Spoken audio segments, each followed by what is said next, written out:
পেশাগত বেতন ভাতা বৃদ্ধির দাবি জানালো অল ত্রিপুরা স্কুল কম্পিউটার শিক্ষা সংঘ। প্রতিবেশী রাজ্য আসাম ও পশ্চিমবঙ্গের মতো রাজ্যের কম্পিউটার শিক্ষকদের বেতন কাঠামো চালু করার জোরালো দাবি জানিয়েছে অল ত্রিপুরা স্কুল কম্পিউটার শিক্ষা সংঘ ত্রিপুরা প্রদেশ। আজ আগরতলা প্রেস ক্লাবে সংবাদ মাধ্যমের মুখোমুখি হয়ে তাদের এই দাবি উত্থাপন করা হয়। এই নিয়ে রাজ্যের মুখ্যমন্ত্রীর দৃষ্টিও আকর্ষণ করা হয়েছে। সংগঠনের পক্ষে এক কর্মকর্তা মুখ্যমন্ত্রীর কাছে আবেদন জানিয়ে বলেন,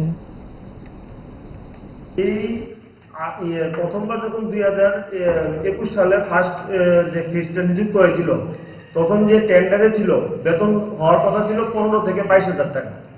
টেন্ডারের কপি আমাদের কাছে আছে। 15 থেকে 22,000 টাকা বেতন হওয়ার কথা ছিল, কিন্তু ওদের মধ্যে জানি কি একটা হয়েছে, যার ফলে বেতন হয়ে গেছে 10,000 টাকা, যেটা ছিল 2021 সালে। আজকে চলছে 2026 সাল, আজকেও বেতন 10,000 টাকা। তো সবকিছুর যদি বাজার মূল্য বৃদ্ধি পেয়ে থাকে, তাহলে 10,000 টাকা দিয়ে আপনারা সবাই জানেন যে সরকার একটা ফ্যামিলি চলার কোনো অবস্থা নেই। দ্বিতীয় বিকল্প কিছু না কিছু করতে হবে, না হলে সংসার চলে না।